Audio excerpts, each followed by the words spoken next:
నమస్తే. నేను నమ్మాల విశ్వేశ్వరరావు, ఎడిటర్, ప్రజామిత్ర దినపత్రిక. లక్ష్మణరావు, శ్రీలక్ష్మి 20 సంవత్సరాలుగా నడుపుతున్నామని చెప్పుకుంటున్న ఆలయదర్శిని మాసపత్రిక టైటిల్ లక్ష్మణరావు పేరిట కానీ, శ్రీలక్ష్మి పేరు మీద కానీ ఆర్ఎన్ఐ అంటే register of news papers for India వద్ద ఏనాడు కూడా రిజిస్టర్ కాలేదు. ఈ సమాచారం ఆర్ఎన్ఐ వెబ్సైట్లో డిస్ప్లేగా ఉంది. అలాగే నేను ఆర్టీ యాక్ట్ కింద చేసినటువంటి అంటే రైట్ టు ఇన్ఫర్మేషన్ యాక్ట్ కింద పెట్టిన అప్లికేషన్కి ఆర్ఎన్ఐ సమాచారాన్ని సర్టిఫై చేసి నాకు అందజేసింది. ఆర్ఎన్ఐ అందజేసిన ఈ సమాచారం ప్రకారం వాస్తవాలు ఇలా ఉన్నాయి.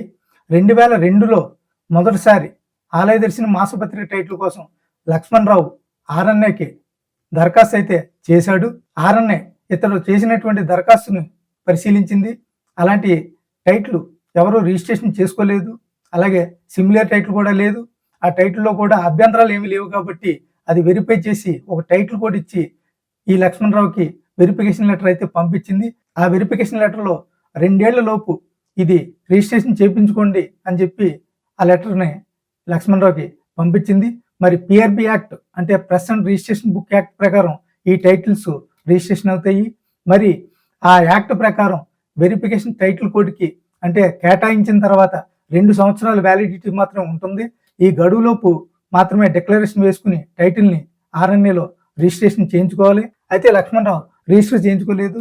వెరిఫికేషన్ టైటిల్ కోడ్ 2 సంవత్సరాల వ్యాలిడిటీ గడువు ముగిసిపోయింది. దాంతో టైటిల్ డీబ్లాక్ అయిపోయింది అని చెప్పేసి మన ఆర్ఎన్ఐ నాకు ఇచ్చిన సమాచారంలో పేర్కొంది. అంటే ఆలయదర్శిని మాసపత్రిక టైటిల్ లక్ష్మణరావు పేరు మీద ఆర్ఎన్ఏలో రిజిస్టర్ కాలేదు. 2007లో మళ్ళీ ఇంకొకసారి ఆలయదర్శిని మాసపత్రిక టైటిల్ కోసం లక్ష్మణరావు ఆర్ఎన్ఐకి దరఖాస్తు చేశాడు. మరి ఈసారి కూడా ఆర్ఎన్ఐ టైటిల్ కోడ్ వెరిఫై చేసింది. రిజిస్ట్రేషన్ చేయించుకోమని ఇతనికి వెరిఫికేషన్ లెటర్ పంపించింది. పిఆర్బి యాక్ట్ ప్రకారం మరి వెరిఫికేషన్ టైటిల్ కోడ్కి 2 సంవత్సరాలు మాత్రమే వ్యాలిడిటీ ఉంటుంది. ఈ గడువులోపు మాత్రమే డిక్లరేషన్ వేసి టైటిల్ రిజిస్ట్రేషన్ చేయించుకోవాలి ఆర్ఎన్ఐలోని. మరి ఈసారి కూడా లక్ష్మణరావు రిజిస్టర్ చేయించుకోలేదు.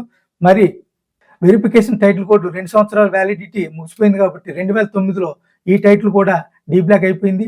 అంటే ఈసారి కూడా మరి ఆలయదర్శిని మాసపత్రిక టైటిల్ లక్ష్మణరావు పేరు మీద ఆర్ఎన్ఏలో రిజిస్టర్ కాలేదు. తర్వాత 2010లో ఆలయదర్శిని మాసపత్రిక టైటిల్ కోసం లక్ష్మణరావు భార్య శ్రీలక్ష్మి ఆర్ఎన్ఏకి దరఖాస్తు చేసింది. అంటే అప్పటికే లక్ష్మణరావు మీద క్రిమినల్ కేసు నజర్ ఉంది కాబట్టి తన భార్యను రంగంలోకి దింపి భార్య పేరు మీద అప్లై చేయించాడు. అయితే ఆర్ఎన్ఐ ఆ టైటిల్ని వెరిఫై చేయలేదు. అంటే ఈసారి రిజిస్ట్రేషన్ చేయించుకోండి అని చెప్పి కూడా లెటర్ ఏమీ పంపించలేదు. అంటే ఈసారి కూడా మరి ఆలయదర్శిని మాసపత్రిక టైటిల్ లక్ష్మణరావు భార్య పేరు మీద ఆర్ఎన్ఏలో రిజిస్టర్ కాలేదు. 2012లో ఆలయదర్శిని మాసపత్రిక టైటిల్ కోసం ఎం వెంకటరత్నం అని చెప్పేసి ఒక వ్యక్తి మరి అప్లికేషన్ పెట్టుకున్నాడు.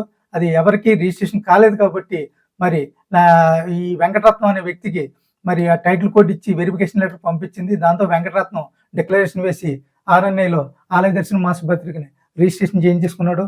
మరి ఈ విషయం తెలిసినటువంటి లక్ష్మణరావు 2012లో మరి ఆలయదర్శిని మాసపత్రిక టైటిల్ని కనీసం ఇంగ్లీష్లోనే నడుపుకునేదానికి ఇంగ్లీష్ లాంగ్వేజ్లో ఇవ్వండి అని చెప్పేసి తన భార్య శ్రీలక్ష్మితో ఆర్ఎన్ఐకి దరఖాస్తు చేయించాడు.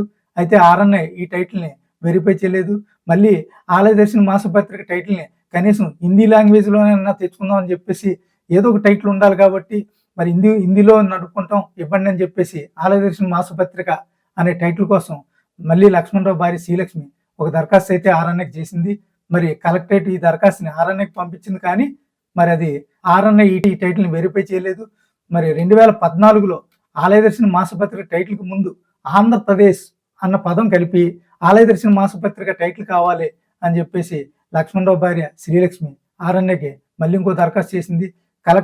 కలెక్టర్ ఆఫీస్లో ఉన్నటువంటి అప్పుడు అమ్రపాలి అనే ఒక ఐఏఎస్ ఆఫీసర్ దీన్ని డూప్లికేట్ టైటిల్గా పరిగణిస్తూ ఈ దరఖాస్తును ఆర్ఎన్ఐకి పంపకుండా రిజెక్ట్ చేసేసారు.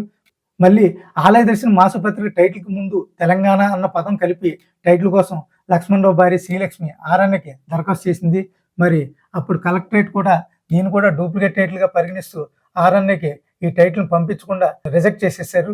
మరోసారి ఆలయదర్శిని మాసపత్రిక టైటిల్కి ముందు రాయలసీమ అన్న పదం కలిపి టైటిల్ కోసం లక్ష్మణరావు భార్య శ్రీలక్ష్మి ఆర్ఎన్ఐకి దరఖాస్తు చేసింది. కలెక్టర్ దీన్ని డూప్లికేట్ టైటిల్గా పరిగణిస్తూ ఈ దరఖాస్తుని ఆర్ఎన్ఐకి పంపకుండా రిజెక్ట్ చేసేసారు. అసలు ఈ డూప్లికేట్ టైటిల్స్ సంబంధించి లక్ష్మణరావు శ్రీలక్ష్మి వ్యవహారం చూడండి అని చెప్పి పోలీస్ కమిషనర్కి కలెక్టర్ లెటర్ కూడా రాశారు. దాంతో లక్ష్మణరావు శ్రీలక్ష్మి డూప్లికేట్ టైటిల్స్ పై వెనక్కి తగ్గారు. ఆలయ దర్శనం మాసపత్రిక టైటిల్ లక్ష్మణరావు పేరు మీద కానీ శ్రీలక్ష్మి పేరు మీద కానీ RNAలో 2003లో రిజిస్టర్ అయి ఉంటే ఇన్నిసార్లు దరఖాస్తు చేయాల్సినటువంటి అవసరం లేదు. ఆలయ దర్శనం మాసపత్రిక టైటిల్ లక్ష్మణరావు పేరు మీద కానీ శ్రీలక్ష్మి పేరు మీద కానీ మరెవరి పేరు మీద కానీ RNAలో ఏనాడు రిజిస్ట్రేషన్ కాలేదు కనుకనే ఎం వెంకటరత్నం పేరు మీద RNA రిజిస్టర్ చేసింది. అయినా గత 20 సంవత్సరాలుగా 2 దశాబ్దాలుగా ఆలయ దర్శనం మాసపత్రిక నడుపుతున్నాము అని చెప్పి లక్ష్మణరావు ఆయన భార్య శ్రీలక్ష్మి చెప్పుకుంటున్నారు. ఆలయ దర్శనం మాసపత్రిక పేరిట లక్ష్మణరావు శ్రీలక్ష్మి దేవస్థానాల నుంచి లక్షలకు లక్షలు అక్రమంగా వసూలు చేసుకుంటున్నారు. ఇది చట్ట ప్రకారం నేరం, జైలు శిక్ష విధించే నేరం, శిక్షార్హులు. లక్ష్మణరావు శ్రీలక్ష్మి తమ పేరిట RNAలో రిజిస్టర్ కానీ ఆలయ దర్శనం మాసపత్రిక నడపడం PRP యాక్ట్ అంటే press and registration book act ప్రకారం జైలు శిక్ష విధించేటటువంటి నేరం, శిక్షార్హులు. ఈ వీడియో చూసినందుకు ధన్యవాదాలు.